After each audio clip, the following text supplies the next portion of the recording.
it was good that we came away with a win in a game where I thought we played decent, but had one stretch where we were really good when the pace of the game got moving. We just got to continue to figure out ways to keep the game with a good pace. Can't put teams to the free throw line. Can't turn the ball over, and really need to do a better job on the boards. But I thought we showed a little wherewithal as far as just trying to come away with a win. And it seems like it's the 25th straight game where we've scrapped to the end. I think we just need to keep getting better, rebound the ball, and then just get better. I think we can continue to improve on late game situations and continue to play instead of kind of running clock and then trying to run something. Derek, when you have a double-digit lead, 16 points in this game, do you guys have to get better at just putting it away at that point? Absolutely. It was 16. They ran a side out of bounds play, which was somewhat basic, and they hit a three in the corner, which I thought was a big momentum boost for them, where they cut it to 13, and then they stopped us, got it to 11. That's when you really have to lock in, try to get it to 20, and then try to put them away. So there's a lot of things we can get better at, and some of that is maturity, like mature as a team. I told our guys after the game that, the win was a nice win. That's a good team. But you guys have to have a little more killer as far as going after people and trying to really win the basketball game. Chaz said that Terrell Vinson's play in the beginning and the second half was the difference. Is that? I agree wholeheartedly. I thought defensively on the glass, he did a great job of, and it was exactly what we were looking for the whole game from anybody. And his defensive rebounding, he made a couple nice defensive plays. I think he had a few rebounds down there. And really just his presence made a huge difference. I thought that was one of the better games, or at least halves he's played in a long, long time. Does Chaz have to buy dinner for Putney or something for making free throws after he missed them? Yes, something. I didn't realize we missed 14 free throws in that game. And Chaz with 5 of them. For a guy who likes to score as much as he does, I think he would try to knock those down.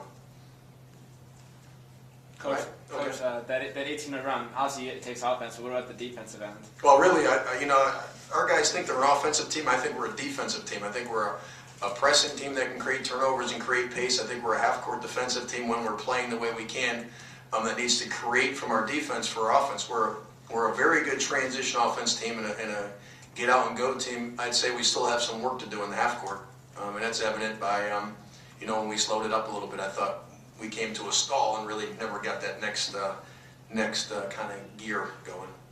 And what'd you guys do on James and Dave Johnson in the second half?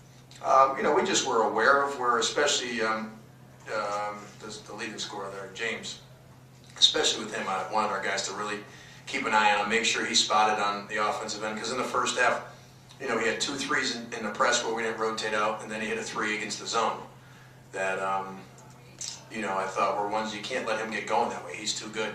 And so we did a nice job of shadowing him in the second half. I think he only had 6 points. All right. Thank you. Mind when you're going to the line there at the end of the game? That's kind of wild. Knock the free throws down, man. This year I haven't been really shooting free throws, but today I just had the opportunity to just come to the line and seal the game for my teammates. You want to be in that situation? You want to be the guy in the line? I think everybody wants to be the guy on line, but if that situation comes, then I just take it and go with it. Chaz, how glad were you to see him make them? I was really excited. This is my roommate, and we always talk about it. That sometimes games might come down to him shooting the last free throws, and how big of a player he are, and how much that helped the team. And tonight he went out there and sealed the deal. It feel good. It must have felt good after you missed them. Yeah, it was a great feeling because we needed those. For you guys in general, does it feel good that you guys are holding on to these, or is it concerning that much like at East Carolina that teams are coming back on you a little bit with a big lead? I think while we go down the line, get to conference play, I think teams are really looking at film and look at what we do. So it's easier for them, but harder for us. So we got to change what we got to do. And I guess we just got to come out and play and get the win. You guys have to, Terrell, do you think you guys have to keep attacking in that situation? Or are you guys slowing down a little? It looked like in some situations late in the game, you guys took a little more time or slowed it up a little bit to try to use some clock. And in some ways, are you almost better just keeping the gas pedal down? No, I think sometimes what hurt is when we start to foul them, and they can slow the game down and hit their free throws, and they can stop us from running. But when we get out and run, I don't think no team can run with us. Chaz, what generated that 18-0 run at the start of the second half? Simply Terrell Vinson. I told him at halftime he got to step it up, and being the player that he is, he responded perfectly well. And I told him after the game, going to the boards like he did in the beginning of the second half, that's a different side of TV night. A lot of people haven't seen yet, and that's a big part of his game. At 18, Spark was TV, and the rest of the troops just followed him. Terrell, did this feel like the best game you played in a while? Yeah, I was in a bit of a little funk, but yeah, that felt like the best game I played in a while. I mean, it helped me that we got a little week off. We got 3 days off, and that helped a lot.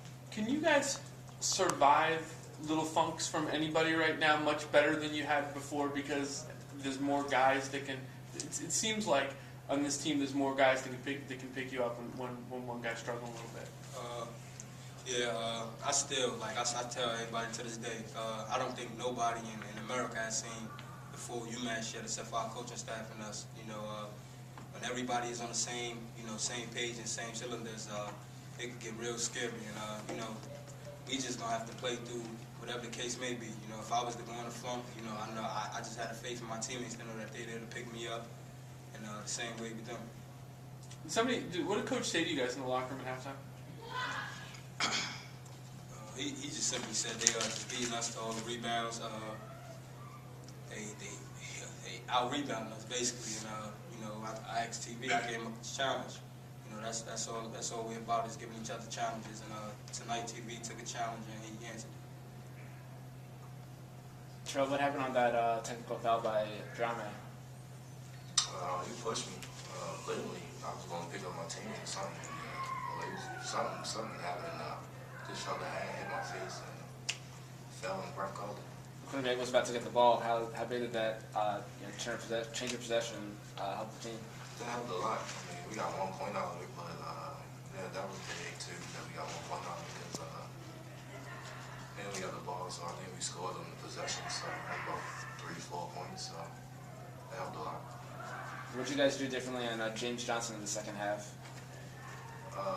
Gave him different looks. We chased him off the ball screens, played him aggressively. Didn't let him touch the ball as much as he did in the first half. I didn't try to leave him open. Anything else for the Flames? Thanks, guys. Thanks, guys.